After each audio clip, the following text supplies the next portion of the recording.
लड़का बनी बहू। पूरे 28 साल का हो चुका था ऋषभ, लेकिन शादी करने को तैयार ही नहीं था। माँ बाप पूरी तरह से परेशान हो चुके थे। जब भी किसी लड़की का रिश्ता ऋषभ के लिए लेकर आते तो वो शादी करने से साफ मना कर देता, चाहे लड़की कितनी भी सुंदर, कितनी भी अच्छी क्यों ना हो। ऋषभ के माँ बाप को इसकी वजह समझ में नहीं आ रही थी। अरे ऋषभ बेटा, अच्छी खासी नौकरी लग गई है, दिखता भी इतना अच्छा है, आखिर बात क्या है, तुझे शादी क्यों नहीं करनी?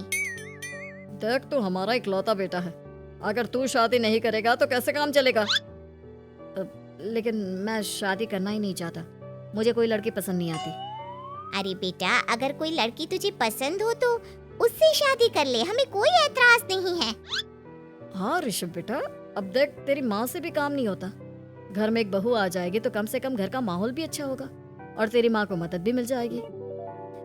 लेकिन मम्मी पापा कहाँ ना, मुझे लड़कियां पसंद ही नहीं आती।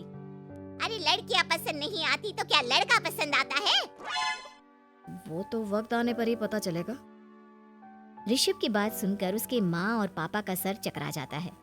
कुछ दिनों के लिए ऋषभ अपने ऑफिस के काम से शहर से बाहर जाता है और जब लौट कर आता है तो सामने का नजारा देखकर उसके माँ पापा बेहोश होते होते रह जाते हैं। अरे ये क्या, ये तुम्हारे साथ कौन है? माँ, ये दीपक है, मेरी पत्नी। हम दोनों ने शादी कर लिया है। दीपक तुम्हारी पत्नी कैसे हो सकता है? अरे दीपिका होती तो बात समझ में भी आती, ये तो लड़का है। तो क्या हुआ पापा, आजकल तो ये सब फैशन में है और मैंने आपको बताया था कि मुझे लड़कियां पसंद नहीं आती। अरे तो इसका मतलब ये थोड़ी है कि तुम दीपक को दीपिका बनाकर ले आओगे। मुझे बहू चाहिए, बहू के रूप में, ये आदमी नहीं। लेकिन मम्मी जी, मैं आपकी बेटे से बहुत प्यार करती हूँ, मेरा मतलब करता हूँ। अरे इसको तो करता हूँ करती हूँ का अंतर भी नहीं पता, लेकर जाए इसे वापस। अगर आपने इसे घर से बाहर निकाला पापा तो मैं भी इसे के साथ चला जाऊंगा। मैं ऋषभ के बिना जी नहीं सकती, मेरा मतलब जी नहीं सकता। हमारा जिंदगी भर का साथ है, प्लीज हमें अलग मत कीजिए मम्मी जी, पापा जी। हे भगवान, ये तूने क्या दिन दिखाया? मेरे बेटे को थोड़ी अकल दे दे, लड़के को बहू बनाकर घर में ले आया है। अब क्या होगा, हम दुनिया को क्या मुंह दिखाएंगे? माँ, बेकार में परेशान हो रही हो। दीपक आपके सारे काम करेगी और एक अच्छी बहू की तरह आपके साथ रहेगी, देखना। पहले तो खुद तो क्लियर कर ले कि यह कुछ करेगा या करेगी, बाद में हम सोचते हैं कि हम क्या करें। बहू के आने के बाद क्या करते हैं, मुंह दिखाई की रस्म, तो आप भी वही कर लीजिए। आप चाहे तो मैं पूरे मोहल्ले में न्योता दे आती हूँ। अरे रहने दे, तेरी वजह से बेइज्जती और ज्यादा होगी। आई बड़ी, अब मेरा मतलब है आया बड़ा न्योता देने वाला। अगले दिन सुबह के वक्त दीपक बड़ी नजाकत से चलता हुआ सबके लिए चाय बनाकर सुबह सुबह बालकनी में आ जाता है। प्रणाम मम्मी जी, प्रणाम पापा जी। ये देखिए, चाय बिल्कुल आपकी पसंद की है। मुझे ऋषभ ने सब कुछ बता दिया था कि आपको क्या क्या पसंद है। हे भगवान, ये सब क्या हो रहा है? ये क्या नौटंकी है?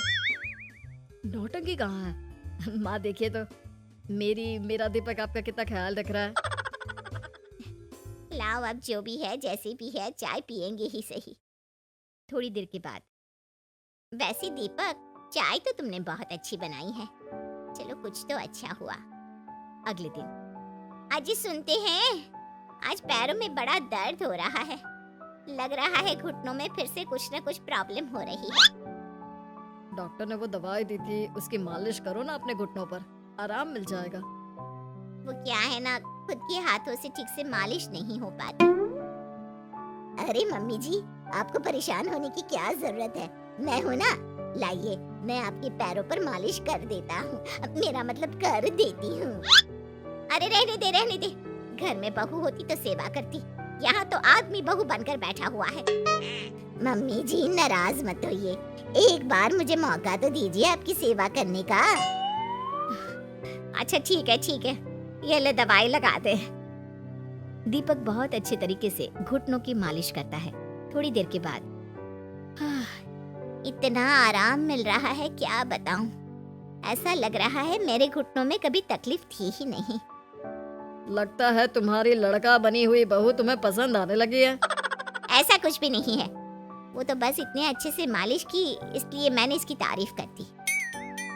मम्मी जी पापा जी आपस में लड़ाई नहीं करते। अच्छा आप ये बताइए शाम के खाने में क्या खाएंगे? पनीर दाल मखनी पुलाव कुछ भी स्पेशल बता दीजिए। अरे भाई ये सारी चीजें मुझे तो खाने में बहुत ही पसंद है।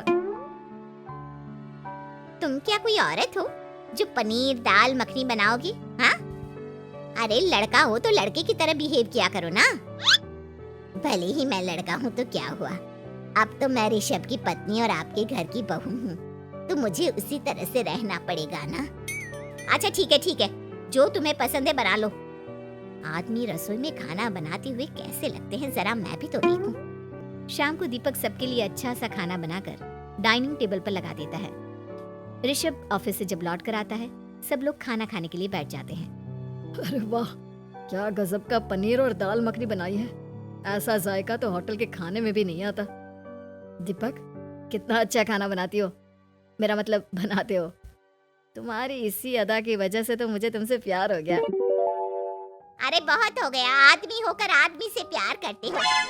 अरे लेकिन कुछ भी कहो, जरा खाना खा कर तो देखो ऋषभ की माँ, मजा आ जाएगा। हाँ वैसे बात तो आपकी सही है, खाना तो वाकई में लाजवाब है। इतना स्वादिष्ट पनीर तो मैंने अपनी जिंदगी में नहीं खाया। कितना अच्छा होता अगर ये दीपिका होती।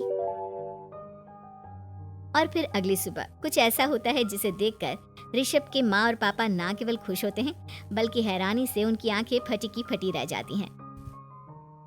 उन्होंने जो नजारा अपनी आंखों के सामने देखा उसे देखकर उन्हें अपने आप पर भरोसा नहीं हुआ। सुबह का वक्त था, सब लोग बालकनी में बैठकर सुबह की चाय का इंतजार कर रहे थे।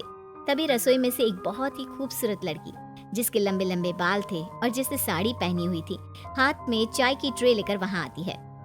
अरे ये कौन है? रातों रात हमारा लड़की बहू बन गया क्या? मुझे लगता है कोई सपना देख रहा है, इतनी सुंदर बहू तो हमने सपने में भी नहीं देखी। देखा माँ, जादू हो गया जादू। अरे लेकिन ये है कौन? तुम्हारा वो आदमी वाला पत्नी कहाँ चला गया? आपने मुझे पहचाना नहीं? मैं दीपक नहीं दीपिका हूँ। इतने दिन से लड़के के कपड़े पहनकर आपके घर में आपकी बहू बनी हुई थी। माँ ये दीपक नहीं, दरअसल ये दीपिका थी, लेकिन इसे लड़कों की तरह रहने का शौक था और इसे लड़की की तरह रहना मंजूर नहीं था, इसलिए मैं इसे लड़के के रूप में आपकी बहू बनाकर यहाँ ले आया। तो फिर अचानक ये उसका हृदय परिवर्तन और रूप परिवर्तन कैसे हो गया? वो क्या है ना, मुझे बाद में एहसास हुआ कि आप लोग इस बात को लेकर बहुत दुखी हैं कि आपके बेटे ने एक लड़की के साथ शादी की है, इसलिए मैं अपने असली रूप में वापस आ गई। हमने कोई पुण्य कर्म किए होंगे जो तुम्हारे जैसा मेरा मतलब तुम्हारे जैसी बहू मिली, इतनी खूबसूरत और इतना ख्याल रखने वाली। भला हो भगवान का कि हमें लड़की बहू मिली है, लड़का बहू नहीं।